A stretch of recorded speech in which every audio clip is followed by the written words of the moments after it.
ఇక అది వీటిది కంటిన్యూషన్ ఎంతవరకు ఎలక్షన్స్ జరిగే అవకాశం ఉన్నాయి sir local bodies? Local bodies election జరగాలని చంద్రబాబు నాయుడు గారు ఎంత తొందరగా పెట్టి అంత తొందరగా క్లోజ్ చేయాలని ఒక రకమైన దుర్మార్గమైన ఆలోచన చేస్తున్నారు. ప్రతిపక్షాలకు కూడా సరైన టైం ఇవ్వకూడదు. అధికార దుర్వినియోగం చేస్తేనే ఎట్లయినా గెలవాలన్న ఉద్దేశంతో ఎలక్షన్ కమిషన్ మీద ఒత్తిడి పెట్టే కార్యక్రమం చేస్తా ఉన్నారు. ఓ తొందరగా ఎలక్షన్ పెట్టి పొత్తులు పెట్టుకొని తొందరగా క్లోజ్ చేయాలనే ఉద్దేశంతో ఉన్నారండి.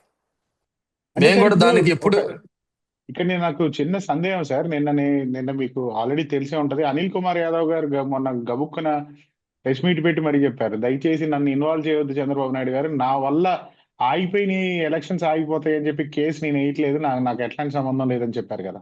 చంద్రబాబు నాయుడు గారు బీసీ రిజర్వేషన్ తీసుకొచ్చారండి. ఉమ్. బీసీ రిజర్వేషన్లు తీసుకొచ్చి దబక్కన వాళ్ళే వేస్తారండి. దీని మీద రిట్లు పిటిషన్లు కూడా వాళ్ళ సానుభూతి పరుల చేత వేపించి దాని నింద మా వైఎస్ఆర్సీపీ నాయకుల మీద వేస్తారు. మేము బీసీలకు రిజర్వేషన్లు 33% చట్టసభల్లో ఇవ్వాలని మేము అనుకుంటే ఈ వైసీపీ వాళ్ళు అడ్డం పడ్డారు, లేకపోతే నేను ఎంత అయినా ఇచ్చేది. సుప్రీంకోర్టు గైడ్ లైన్స్ ప్రకారం 50% లోబడే కదండి ఏదైనా ఉండాల్సిన పరిస్థితి. దాన్ని అర్థం చేసుకోకుండా అవసరానికి కొద్ది వాడుకొని మళ్ళీ పొరపాటున మేము అన్నాం కాబట్టి ఆపారు అంటారన్న ఉద్దేశంతోనే మా అనిల్ కుమార్ యాదవ్ గారు చెప్పారు. అంతేగాని మేము ఎలక్షన్స్ ఎప్పుడు జరిగినా మా శ్రేణులన్నీ సమాయత్తంగా ఉన్నాడు. మా నాయకుడు ఒకటే చెప్పాడు, ఎటువంటి పరిస్థితుల్లో అయినా మనం నామినేషన్ వేసి ప్రజాక్షేత్రంలో గెలవాలని నేను మాకు దిశ నిర్దేశం చేశారు. మేము దానికి సమాయత్తమై ఉన్నాం.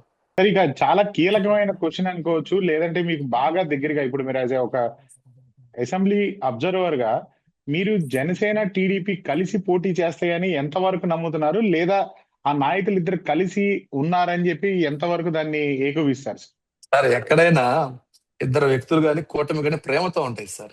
కానీ ఈ ఎన్డీఏ కూటమి మా నాయకుడి మీద భయం మీద ఉన్నాయి. పొరపాటున వాళ్ళు విడిపోతే ఎక్కడ జగన్మోహన్ రెడ్డి గారు అధికారంలోకి వస్తారో, ఎక్కడ గెలుస్తారో అన్న భయంతో కలిసి ఉంటా ఉన్నారు సార్. ఈ భయంతో వాళ్ళు కలిసే పోటీ చేస్తారు.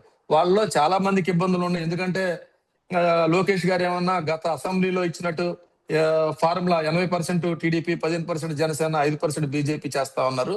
నిన్న జనసేన అధినేత పవన్ కళ్యాణ్ గారు అవన్నీ అసెంబ్లీ వరకే, మాకు లోకల్ బాడీస్ లో మేము ఇంకా ఎక్కువ కోటా మాకు రావాలి, మేము బలంగా ఉన్నామని వాళ్ళు కొట్లాడుకున్నారు సార్. చాలా ఆశ్చర్యకరమైన విషయం సార్. మీరు కూడా పెద్దలు, మీకు కూడా అనుభవం ఉంటుంది. ఏ డిప్యూటీ సీఎం అయినా వరుసగా 3-4 కేబినెట్ సమావేశాలు గైర్హాజరు అవుతారా సార్? ప్రతిసారి వాళ్ళు చెప్పే రీజన్ ఏంది సార్? అస్వస్థత, ఆరోగ్యం బాగలేదు. ఇదే కదా సార్. మీలో లొకలొకలు ఉండి మీరు అలిగి రాకుండా దానికి అనారోగ్యం కారణం చూపిస్తా ఉన్నారే. మీరు అనారోగ్యం ఉంటే సినిమాలు ఎట్ట చేశారు సార్? ప్రైవేట్ ఫ్యాక్షన్కి ఎట్ట వెళ్తా ఉన్నారు? ఢిల్లీలు ఎట్ట తిరుగుతా ఉన్నారు?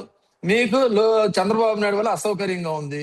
మీకు రావాల్సిన కోటా రావటం లేదు, మీకు రావాల్సిన ఇతర అవకాశాలు మీకు దక్కట్లేదని మీరు అలిగి కేబినెట్ సమావేశానికి బైకాట్ చేస్తా మళ్ళీ ఎలక్షన్కి వచ్చేసరికి భయం సార్. ఎక్కడ మేము విడిపోతే జగన్మోహన్ రెడ్డి గారు అధికారంలోకి వస్తాం, మాటలు సాగమని చెప్పి ఎలక్షన్ వరకు మాకు కొన్ని సీట్లను బతిలాడి తెచ్చుకునే పరిస్థితి ఉందండి.